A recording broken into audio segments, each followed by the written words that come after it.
to go at 10:30. We can finish at 10. At what? At 10? Yeah, 10 minutes to. Ah, yeah, yeah, that's good. Yeah, I think so. You good? You want to join us? You're good? No, you sure? I'm good behind here. Okay. I'm just trying to make sure that you all are good with things, because I just heard Richard isn't coming. That's right. So you're just going to introduce us and do it as a chat between the two of you?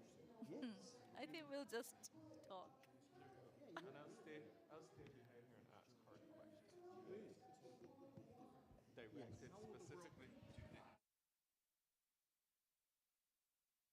at Steve and the fact that he has a voice today. Yeah, Yes, that's very good. Yeah. very convenient. We'll all recall the very strategic day when I lost my voice. It was very strategic. Yeah, we thought it was stressful.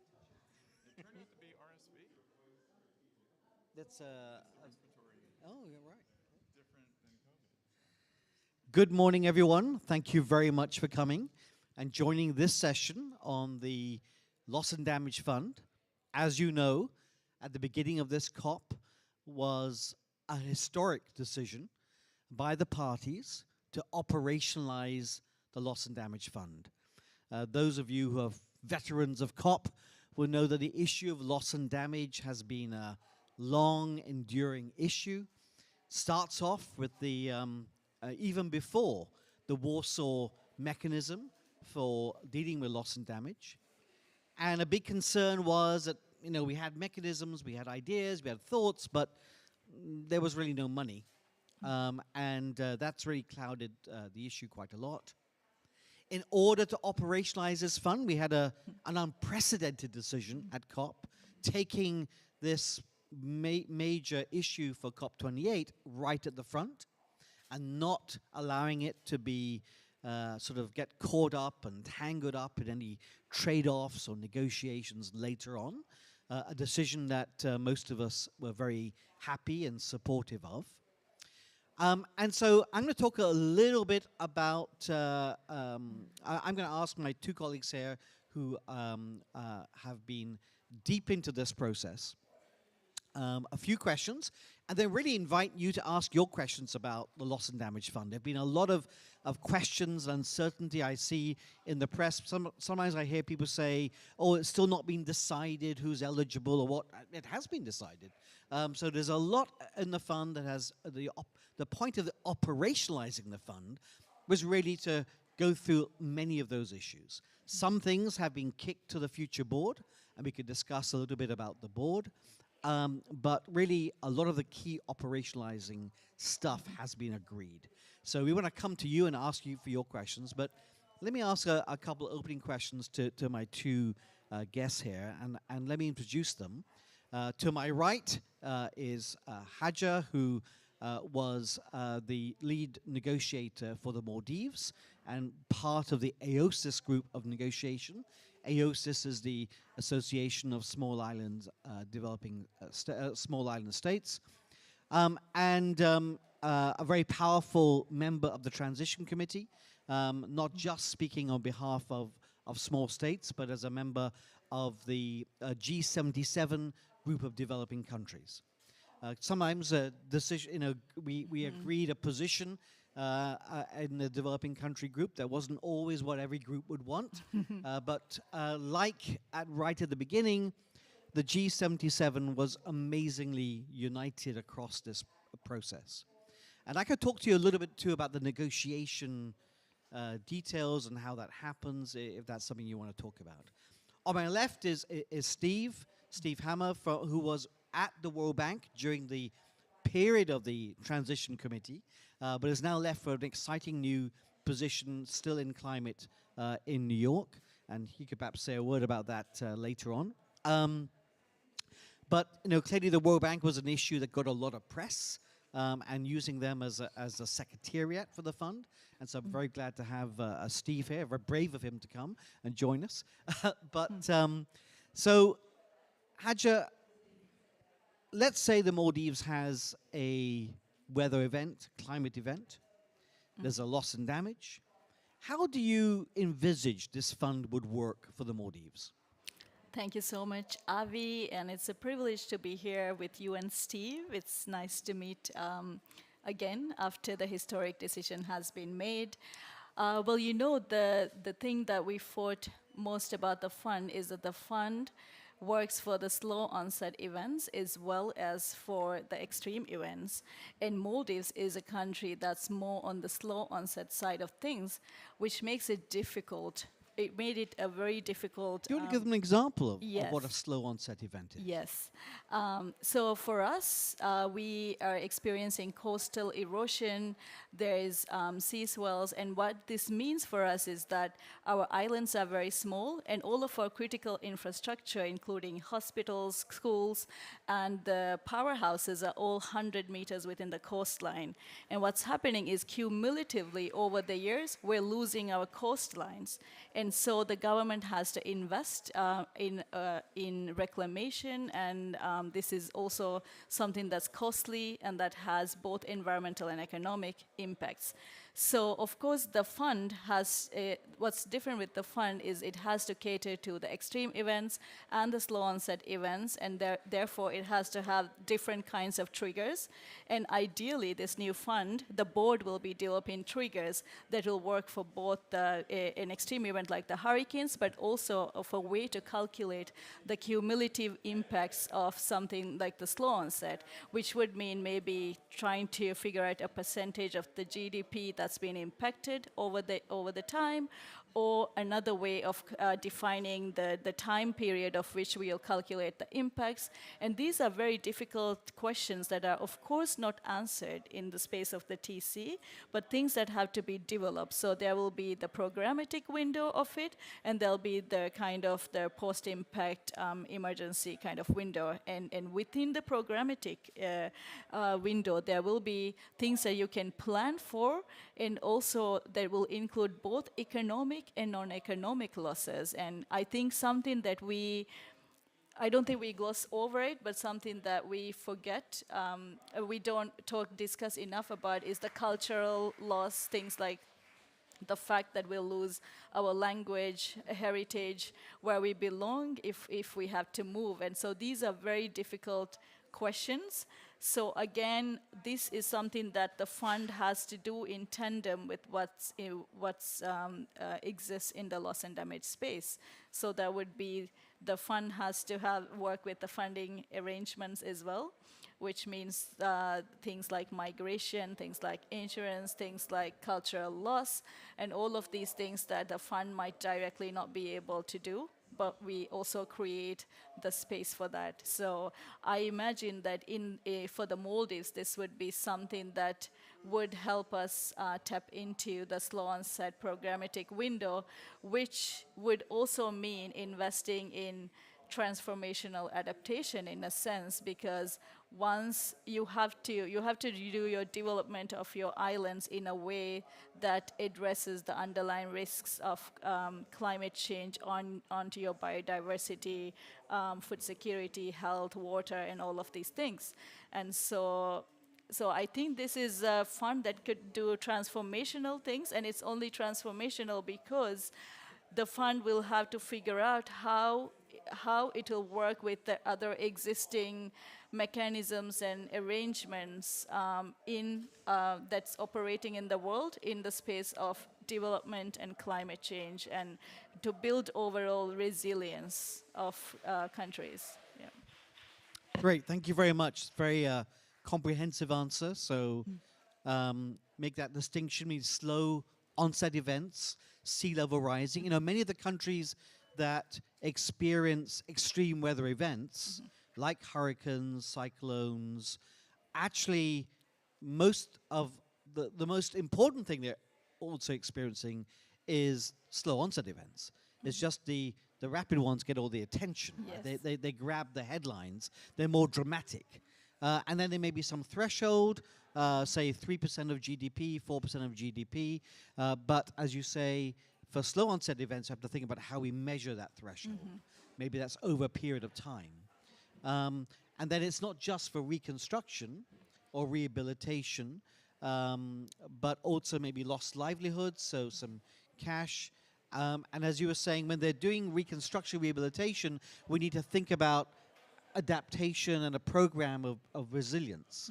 And then a non-economic issue, which is very hard to quantify. We actually have to put a number to something that seems to be like non-numerical, but we need to start somewhere. So, Steve, there was much debate about the World Bank's role, and I think people are quite confused. Many countries experienced the World Bank as a lender to them, and they thought this meant that the World Bank would be doing lending for loss and damage. The role, could you maybe describe the difference between a trustee, the secretariat, the board of the fund versus the board of the World Bank? Okay, well, thank you, Avi. I appreciate the opportunity to join. One thing I will note that both of the speakers sitting next to Avi ended up changing jobs after finishing the work of the Transitional Committee. So what did that say about the work of the TC? And perhaps the moderator of the job or the panel is also changing jobs. No, it was an extraordinary. It was traumatic. It was. It was not. It was a pleasure, and for me, I was there to provide information and technical support. The World Bank was invited as one of the institutions into this process as part of what was known as the Technical Support Unit. We were advisory to the UNFCCC Secretariat. We were advisory to the Transitional Committee members. We were not there because we had a vested interest in this. I mean, we didn't know where and I'm going to say one other thing. I left the World Bank 8 days ago. So I may say we more than I should because I'm no longer there, and I'm not speaking on behalf of the World Bank. But the World Bank was invited in as a technical resource because the structure of the fund, there are other models, other funds out there, Green Climate Fund, the GEF, the Climate Investment Funds, the Global Fund, the Pandemic Fund, that have been established for some reason to address some particular need. And this particular structure, known as that housed at the World Bank, is known as a financial intermediary fund. And it has been set up in a way that it can embrace contributions from a variety of different sources, different countries, philanthropy, potentially the private sector, if they were so predisposed to make contributions into this kind of fund. And there is a structure in place that allows a fund like that to have a separate identity, but to nonetheless leverage some of the institutional assets that a place like the World Bank has, in terms of human resources, in terms of the treasury and being able to, while this money is sitting, waiting to be allocated or distributed for use in country, it can be invested so the amount of funds that are available can grow. So there is a logic to having an institution like the World Bank play a role. The information that was communicated as part of this process was how do these funds work? What is a FIF? How does that differentiate from a trust fund? I can get into a lot of arcane terms about different fund structures at an institution like the World Bank. But the bottom line was that it was intended to create something that has a separate identity, that has a separate governance structure, completely separate and distinct from the World Bank Board. It has a mandate that is set by the institutions that created the fund. Again, separate and distinct from the mandate and mission of the World Bank. But in this regard, the World Bank, as either the trustee or as host of a secretariat, is fulfilling another mission of the World Bank, which is to be a resource to the world. And in that regard, that was a mission that the board of the World Bank itself said, you, the team at the World Bank, can take on these additional roles because you have expertise and value add in this realm. So again, the sharing of information over time about how these structures work, how it is different than the normal lending or grant making that the World Bank does. Governance, who hires and fires the team that works on this. All of that information, people were operating in a bit of an information vacuum. So we were there, we in the Technical Support Unit were there to provide that type of information to the group. As you begin to get into more of the details of the operations, that's where the normal daily role and responsibilities of the World Bank, it begins to get a little murkier about, well, how would that relate to this fund? Because there are projects, programs at the World Bank and at other multilateral development banks and at other UN agencies and at other humanitarian aid institutions that seem to relate to what the conversation was that was emerging from the TC. And so again, this is when you began to get into other terms, funding arrangements, not just the new fund, but funding arrangements, and what did that mean? And then people used other euphemisms like the mosaic. And so the over a 9-month period, there was a lot that was done of the TC. There was a lot that was done just to help people differentiate, understand what might be relevant, where things might actually work together, where the fund could provide new resources on top of what already exists out there in the world, so that on net, there is more money available for these kinds of activities that the TC and ultimately the board would decide is necessary. So the idea that the World Bank might play this role was introduced at the third TC meeting. And I think it was striking that developing countries as a group were quite uncomfortable, primarily because of their experience with the World Bank. I hope the World Bank takes a lesson back that they need to do some work on the fact that their customers are not overly happy about working with them. And I think that unhappiness, led to maybe some misunderstandings too. So one of the things people were uncomfortable about was a notion of being, could this fund be pushed into an existing structure of World Bank funds? And there have been different types of World Bank funds. The financial intermediary fund has changed over time. And so what we ended up agreeing to, right, Haja, was the fact that we would set our conditions for a secretariat and invite the World Bank to decide whether it would be able to meet our conditions. And if it could meet our conditions, it could be the interim secretariat. And then after an interim period, there would be an independent review of performance of the World Bank. And if they performed well, they could become a permanent secretariat. And if they didn't, we would go out to find an alternative secretariat. Let me just clarify a couple of things. So let us say a country's had a slow onset event, extreme weather event. After a month or so, you've got the initial humanitarian assistance. This fund is not doing that. Initial humanitarian assistance. And then there's a report that's done on the loss and damage in different sectors. And the country will come up with a plan of how it's going to address that loss and damage. And they will take that plan to the fund's board. The fund's board is not the World Bank board. It's the fund's own board. It's separate. It's actually got 14 members from developing countries and 12 members from developed countries.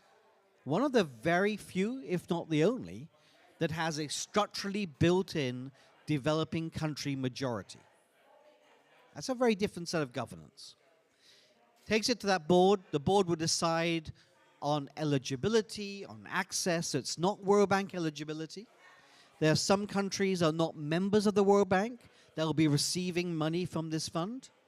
It will determine its own access. So the World Bank has its own access rules on giving priority to some of the poorest countries and having different access modalities is the word they often use. The fund will have its own. The fund may decide thresholds is what it works on. So at that point, a decision is made by the fund's board, and the World Bank Secretariat helps implement that decision. That's the vision we have. You want to make any comments on that before we go out and ask people for their questions? Yep. Yeah, what Avi just mentioned, the fact that lots of people on the committee were not comfortable with it, but we also took the leap of faith, is because the World Bank does have an entry point to almost all the countries in the world, which is a great starting point. The one thing that we want for this fund to do is be up and running ASAP. And we don't want to spend 5 years setting it up and start replenishment periods and all of these lessons that we have learned from the previous funds. We need to make it work for the most vulnerable. So it has to be fast, and it has to be accessible, and it has to be accessible to the most vulnerable. And so the World Bank could potentially do new things, such as giving direct budget support and access. And these are very exciting concepts that has not been it has not been employed in the other funds.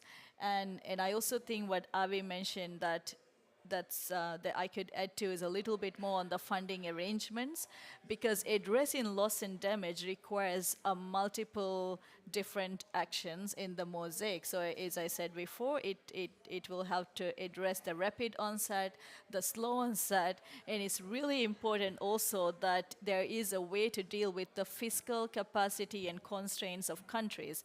Because if I would speak for the Maldives, for instance, we are a middle income country. We are very vulnerable to climate change. We have a very high debt to GDP ratio, so we are heavily, heavily in debt. And when you have more and more of these events, weather events, both the slow onset and also the frequency and intensity of storms and swells, we have to use our very limited national budgets to keep on responding to the different events. And this really limits our capacity to address very important development challenges like security issues, health, education, and all of these, or even deal with our industry of tourism, fisheries. These are things that will make a country more resilient in terms of our social and financial. So it's not only financial stability, but you need the social stability for a country to thrive and survive, especially in the face of climate change, which could further add to a country's existing problems. So therefore, these things are really important. And again, this fund could have the potential to change this, because if the World Bank is doing some new things that could have broader policy changes that could help the country's fiscal spaces or create the political pressure or momentum on discussing issues of debt and other larger issues that will help countries deal better with climate change. And so we also hope for this ripple effect, and this is why I just want to highlight a very key piece of the decision text for us is the high-level dialogue that will be established and co-convened with the executive director of the new Loss and Damage Fund and the Secretary General's office. And the reason that this is important is you see what has happened with the high level of political pressure. In 3 days, we have $700 million being pledged to this fund, and this is the same amount of funds that has been pledged in 10 years for the adaptation fund. And this is it's not right, but this is the kind of things that we need to do to keep the pressure high. And also we want to change the protocols, the policies and the procedures of the UN agencies that are most relevant to loss and damage to be aligned with the 1.5 degrees. Because once you cross the 1.5 degrees, countries such as the Maldives and several countries that are most vulnerable will actually be an existential threat. And actually what the world does not need is to deal with more migration and more and more of these challenges that will come with climate change. And so for this, we need the high-level dialogue. We need a really good coordination mechanism of the funding arrangements to work in tandem with the fund. And the fact that the fund is placed in the World Bank it could be a blessing, because it could actually have a larger discussions of reforms that are really essential, because the whole world has to actually change from business as usual mode to addressing this climate emergency, and take the climate crisis as an emergency it is, and treat it as it's deserved. Yeah. Avi, if I could just jump in, because there's one thing else I want to just highlight. Again, this concern about the decision-making control that the World Bank may have over this. I want to be very clear that there is one point, and this also became a point of contention in the TC's conversation. The creation of a financial intermediary fund, that is an activity unique to the World Bank. No other entity anywhere in the world has something the equivalent of what we call the FIF, the bank called the FIF. They may have trust funds, they may have other things that look like this, but the FIF itself is a creature of the World Bank. The FIF exists because, again, the governors of the bank, the executive board of the bank, had decided that, this is unique and different and value add to the financial architecture of the world. And over the years, 27 of these have been created. The new loss and damage fund will be the 28th FIF ever created by the World Bank. The lone decision point where the World Bank board gets involved is, and this is part and parcel of the decision text, where the parties are inviting the World Bank to create this, and the World Bank has to respond affirmatively and say, yes, we will, and the board of the bank has to say yes to that decision. There will be a loose understanding of how the operating policies, the modalities of the fund will work, because the board can't make an informed decision absent that information. But most of the operating details are yet to come. And so the executive bank of the World Bank is making a decision of whether this, the two criteria. One is whether this is actually leading to further fragmentation of that global finance architecture. Because the proliferation of funds is complicated for those who contribute into those funds. Where do I park my money? Should I put it here and reach some number of people, or should I put it here and it'll reach possibly a different group of countries for a different purpose? So donors or contributors have questions about where they should put money as more and more of these funds are created. The second thing is that does it overlap with another activity? You wouldn't want to have a new fund created if there is another fund over here largely doing the same thing. Again, that's an unnecessary fragmentation of the landscape.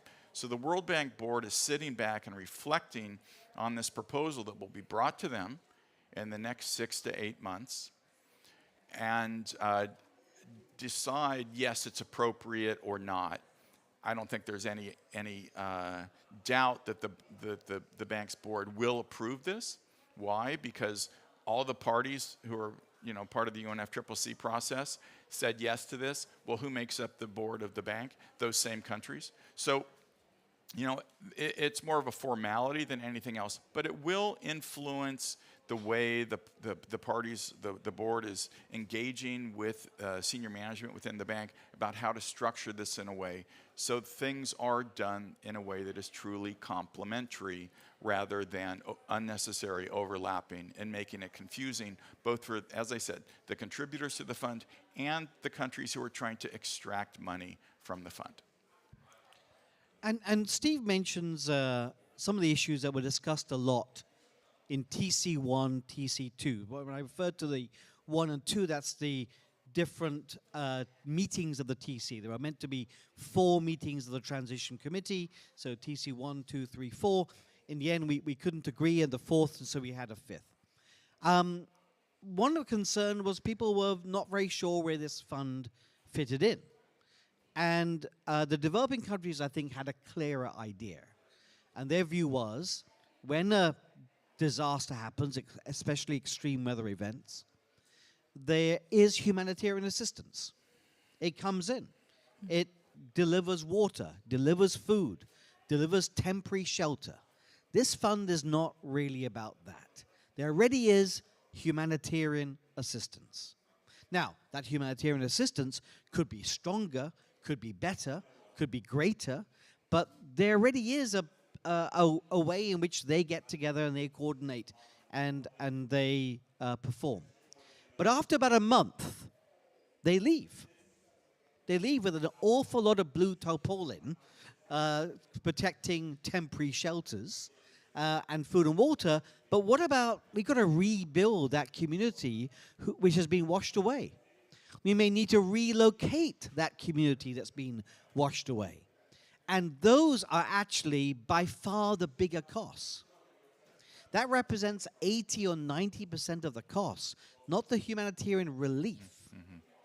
And so that's what this fund is about. Now, this fund is also grant-based, because if a developing country had to borrow every time a community was washed away, its debt, as Hadja was saying, its debt would rise, and you've heard me say, debt they'll be sunk under oceans of debt before the sea levels actually rise. And that's why this fund is meant to break the nexus between climate and debt. So let's ask you whether you have any questions on the fund and how it will work and what has been decided and what is still left to be decided. So, Di. Oh, I think, Daphne, you should wait for a mic. Daphne? Yeah.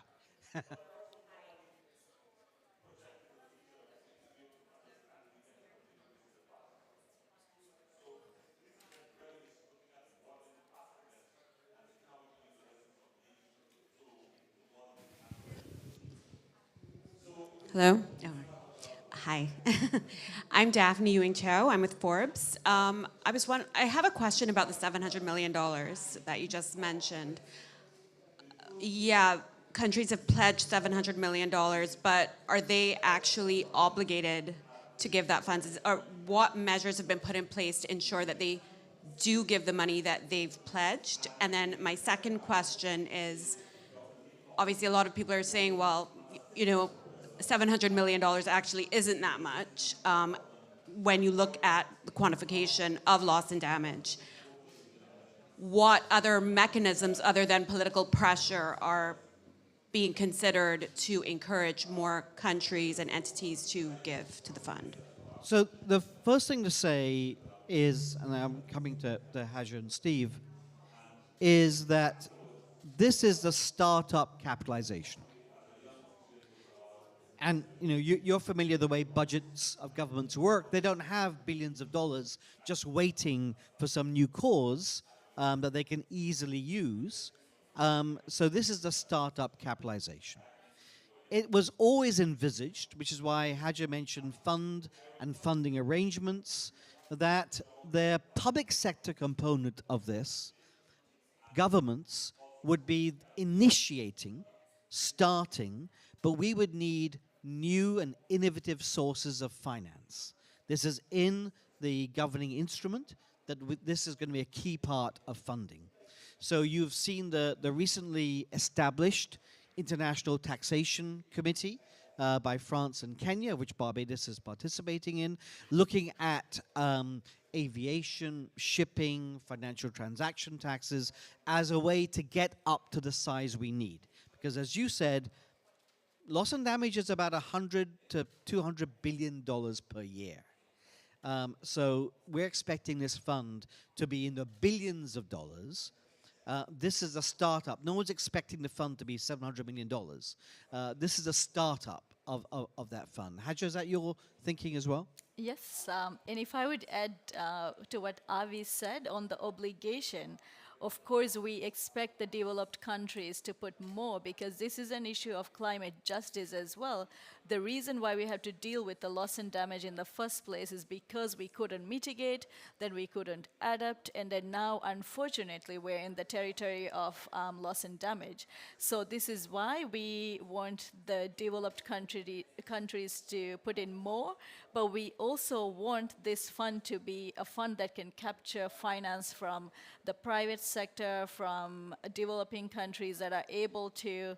Developed countries for sure ideally should because we are in this crisis because of that. And I think what Avi mentioned in terms of innovative sources and capitalization, last year with the Pakistan's event was a loan approximately $30 billion.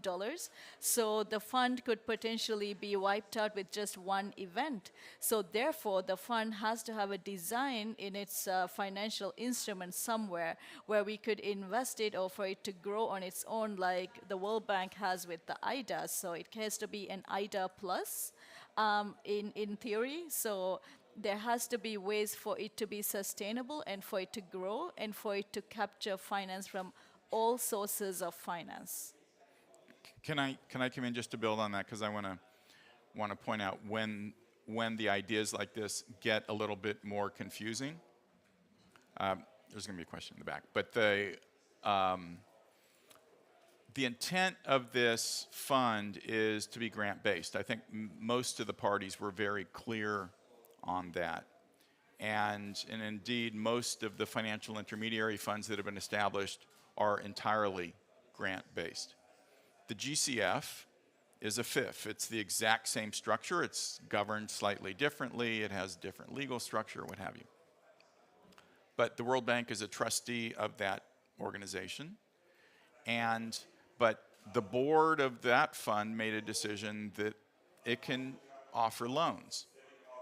And that will then create a revenue flow that over time can do what Haja mentioned, which is those reflows can then be used to issue bonds, and that will then grow the size of the fund in a particular way. So that is one financial innovation that through a treasury management process, you might be able to do that.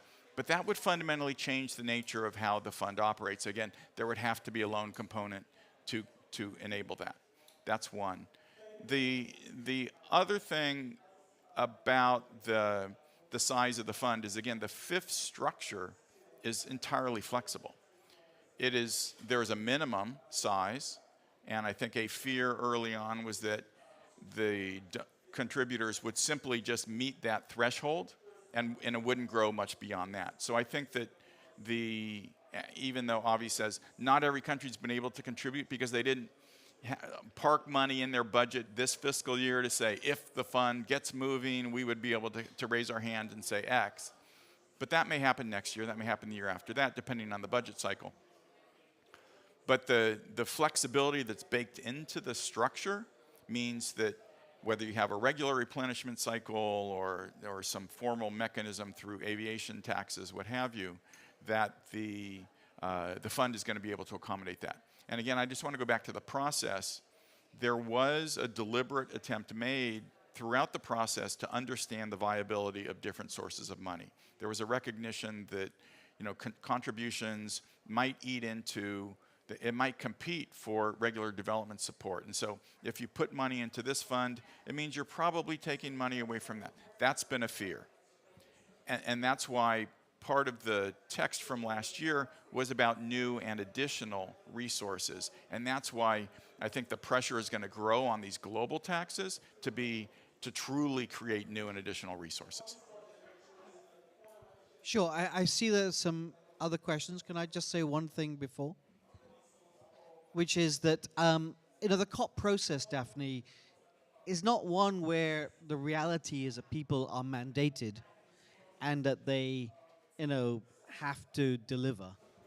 We would like it to be, but we do a lot of urging. There's a lot of goals, and there's urging, and that has not been without force, without delivery. So the Green Climate Fund exists. We have the chief fundraiser for the last year sitting here. It's being recapitalized. These things need to be bigger, they need to be faster, but it would be wrong to say that they haven't achieved something. Sorry, there was a question at the back there. Can't hear you.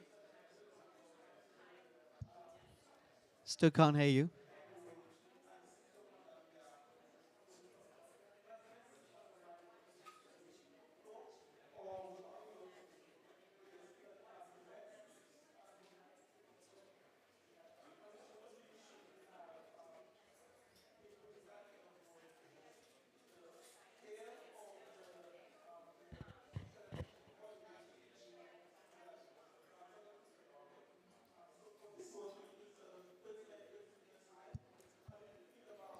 Should we go to another question? Whilst we're waiting on that, Mahmood, do you want to? Oh, sorry, is it ready now? I think so, yeah. Okay, great. Hi, everyone. Navina Sadasavam with GRIST. I have a question about the World Bank's fees. I know there's been some concern about how much the World Bank might charge, and I'm wondering what the latest is that all of you have heard about what the fees might be. And also just a follow-up to that, I know one of the conditionalities in the decision text is sort of around the fees and recovery costs. Could you speak to a little bit about how that conditionality might work? Should the Secretariat come back and tell you that it's as high as 24%, which is what they've proposed in some other funds? Thank you. I'm going to kick off with that because I think it's fairer than the World Bank having to defend its fees. I'm no longer at the And- World Bank. Exactly. So I think there's been a lot of misunderstanding about fees. When people say 20%, 17%, they think that's of the fund. Those are fees of the administrative costs of the fund, which means that they actually end up being maybe 1% of the fund or less. And those are that's a fee for work the fund has done in the administration. And it's a fee that the workers that the World Bank actually costs. It's not a sort of extra charge. Now, you may decide that the World Bank is not the cheapest at delivering that particular function, which is HR type activities. We would assume that there's tremendous economies of scale that the World Bank would not be considerably more expensive, but the board is deciding on these costs, so the board has control over those costs. yeah, I think that's a very fair representation. And if you look at the different financial intermediary funds that exist, they do have different size staffs. Their staff travels more or less. When you have more bodies, you need more desks, you need more space. That floor space has a cost associated with that. And so if you think of the fee structure as cost recovery, it's not a profit-making attempt by the World Bank. It is simply saying, the board of this fund, asked the team who happened to be sitting at the World Bank to do X or Y, and the cost of that activity was the following amount of money. So as Avi says, the board has tremendous control in terms of a larger or a leaner staff, and that will affect how much the money ultimately costs, how much the fees ultimately So cost. Mahmood, then Nick, and then the lady, then Valerie, and then yes.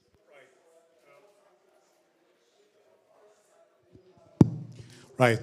Thank you so much, and a great panel. And a couple of things. I was not intending to speak until this issue on the credibility of the pledges was raised by Forbes. And there is no alternative in the system for getting the pledges delivered but monitoring and political pressure.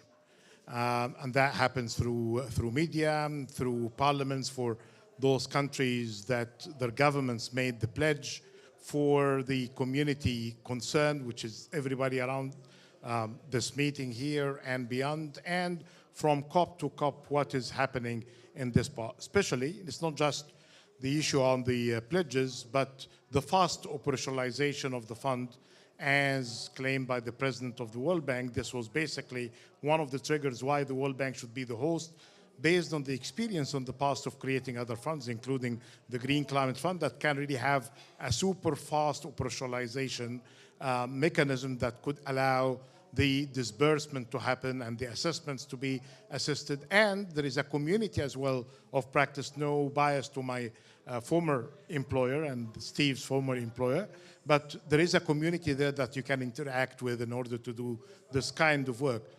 The president of the bank said in an interview with CNN Arabic version of it that it can be mobilized and operationalized within 90 days. So again, on the issue of accountability and credibility, he said that 4 days ago. So it's 90 days minus 4, count working days because of Christmas. So hopefully then in 3 months.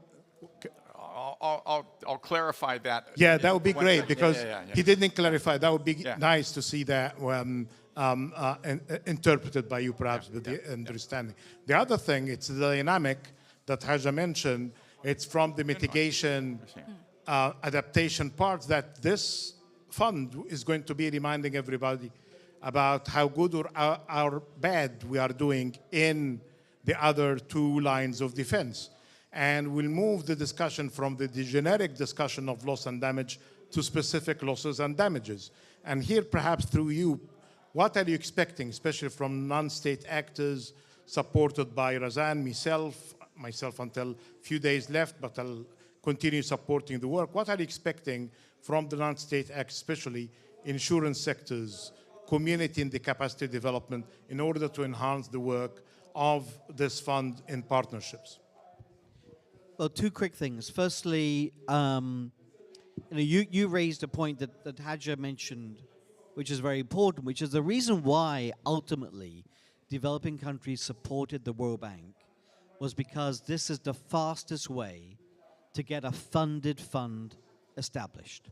You can't expect donors to put billions of dollars into an entirely new institution that has no track record, has never been established, where they have no sense of feeling as to how it works and how it operates. And so putting the money into an existing institution that they understand, even if it's determined by its own separate board with a different structure, was our judgment that that was going to be the fastest way to go.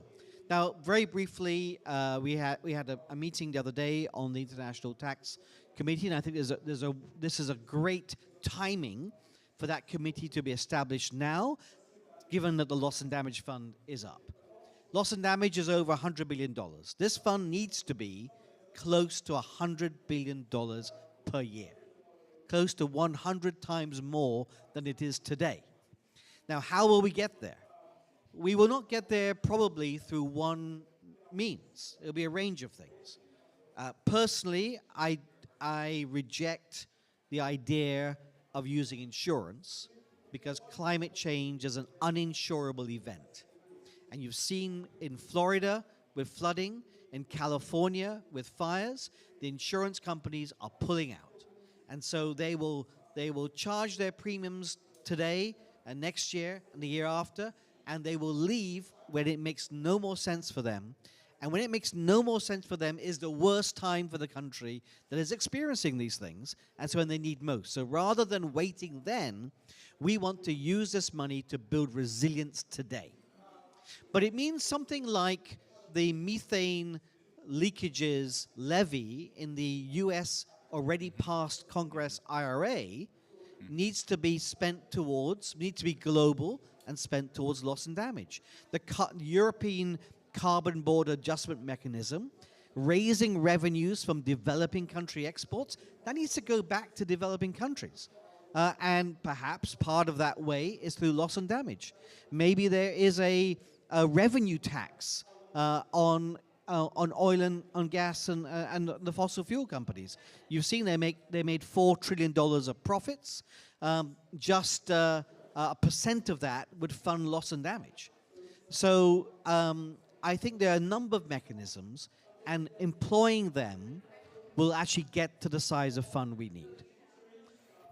I just want to come back to that 90 days. So let's be clear. I think the bank was saying that when there is a counterparty, when the board is nominated, approved, and sitting across the table from the bank, then it can take 90 days. If there's a long delay in getting the board of the fund constituted, don't expect to see this done in March. And to that point, what normally happens is it takes a few months for boards to be set up. But there is a big attempt going on now behind the scenes to try and get that board established perhaps before the end of the year. Nick. I'm going to have to run. Khadija and Avi and Steve, thank you for the masterclass. It's fantastic. So if I could cheat and have two questions. Khadija, you were saying it's important to start quickly. So what is your favorite investment that you've seen that could be used as a model for what the fund could do? And secondly, building on what you were just saying, Avi, there have been reports on these sort of things actually going back to just after the 100 billion. Are there any sort of new sort of political economy deals that can be done for some of these global revenue streams? Because they sound nice, private jets, whatever, but actually getting the agreements, particularly if you're trying to do university, is hard. So cheating, sorry, two questions.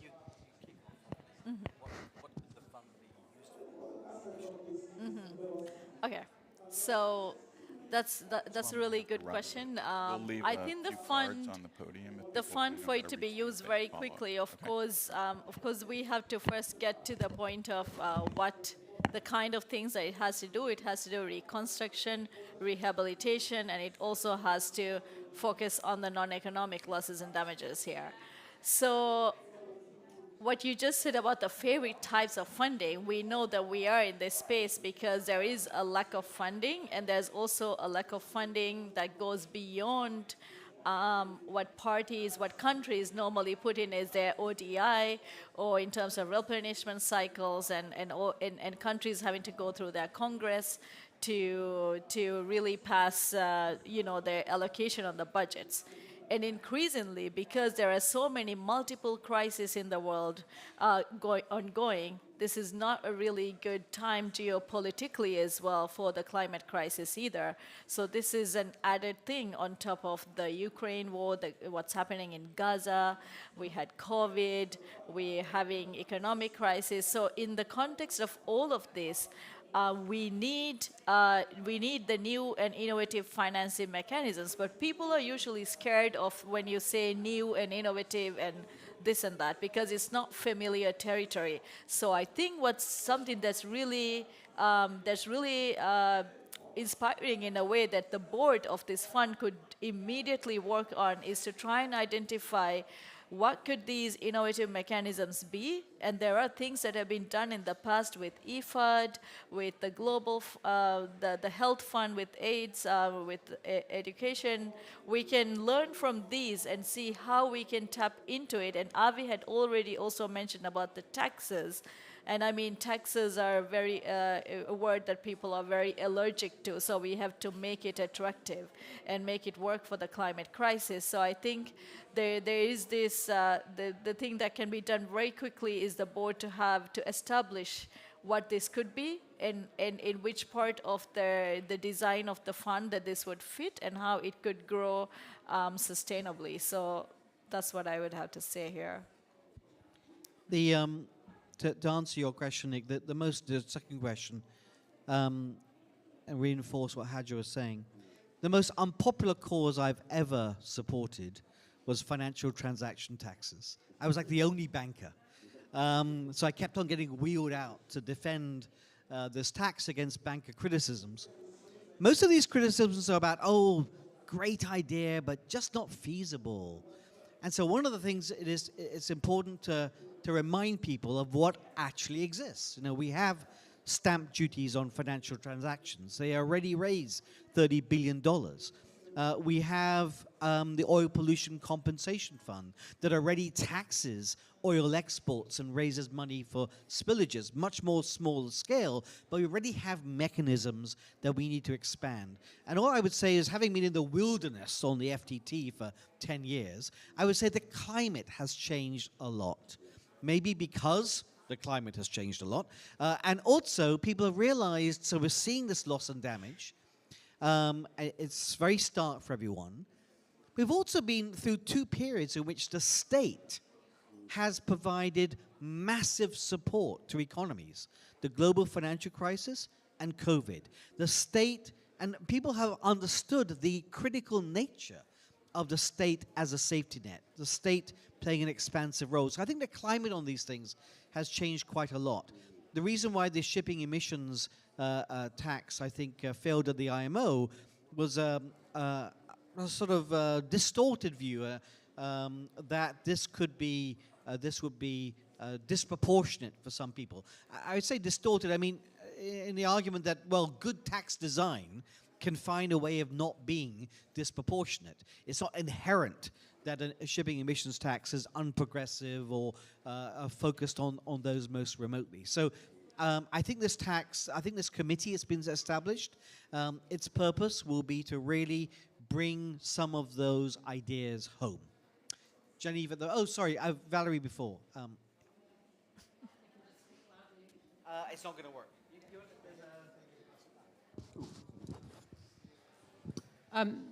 Well, this year, and last year, there's been the political focus on loss and damage fund, getting that capitalized. There's been a lot of momentum, and obviously, we've had the success here at the start of the COP. Next year, the focus will turn to adaptation. So I'm wondering how you keep countries continuing to kind of keep the focus on loss and damage while attention shifts to doubling adaptation finance. Yeah, because I see we have 7 minutes. Thank you so much for this great panel. I have two questions. The first one is I love the link to the idea that the World Bank will be under review for the first couple of years of the operation, and if it doesn't work, then you move somewhere else. Everybody will be happy to see the World Bank for once under review.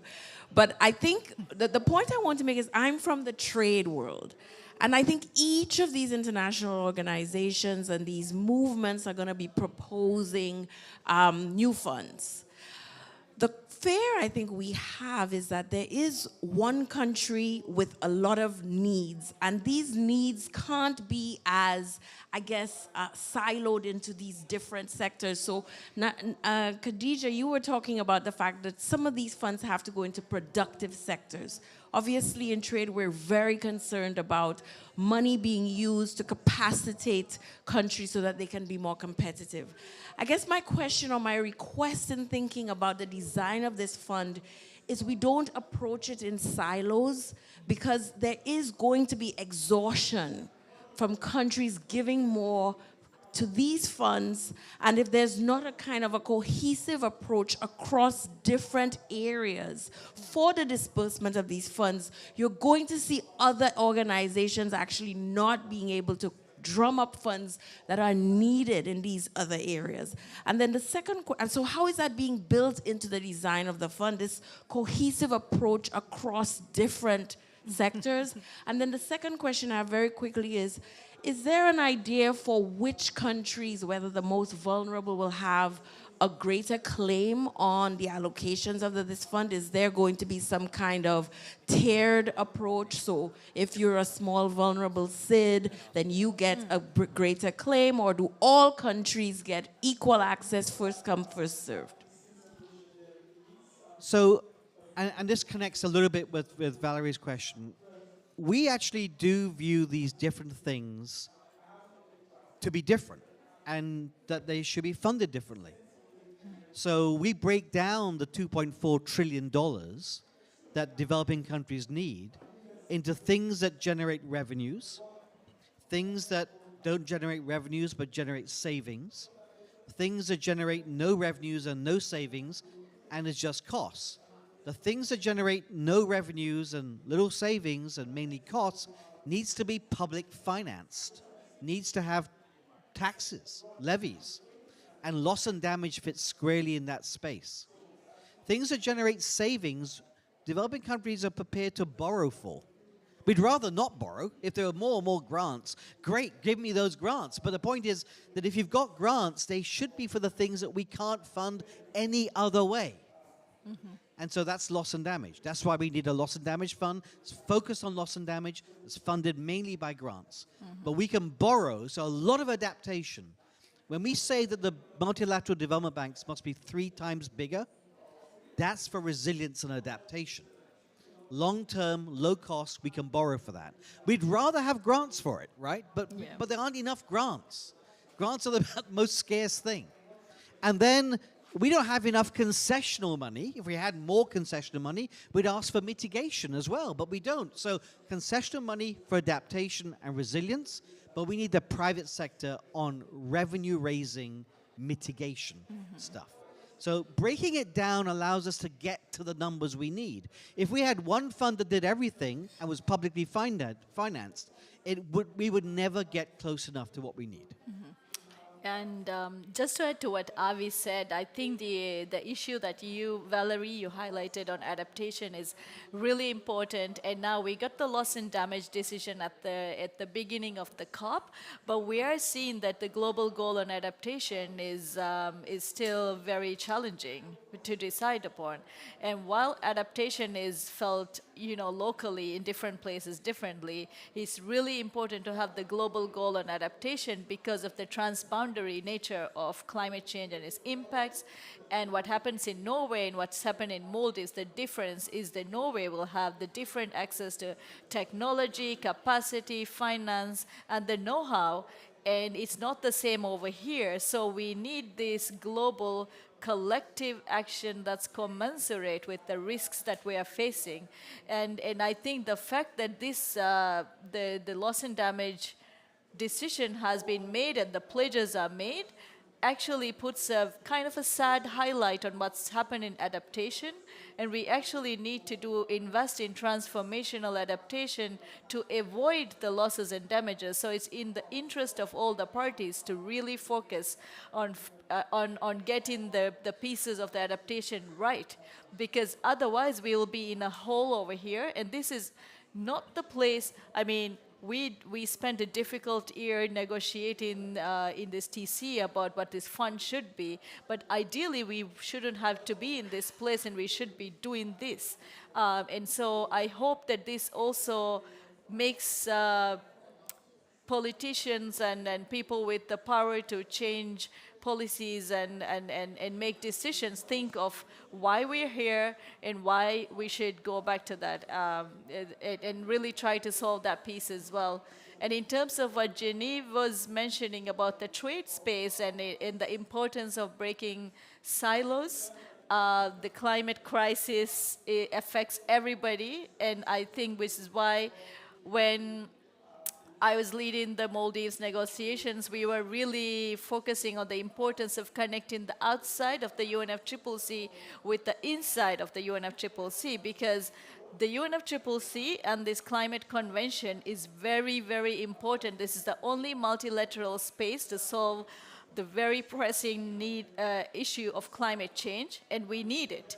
But we also need everything outside of the world to align with the 1.5 degrees, to align with the crisis, to go from, to change from business as usual to deal with the emergency it is. And so therefore, it's really important that all of the organizations take this into consideration, and there's more of a mainstreaming of this crisis. Yeah. Thank you very much, Hajo. On that note, we really must close the session. Thank you very much for your questions. Thank you you to Hajo. Thank you.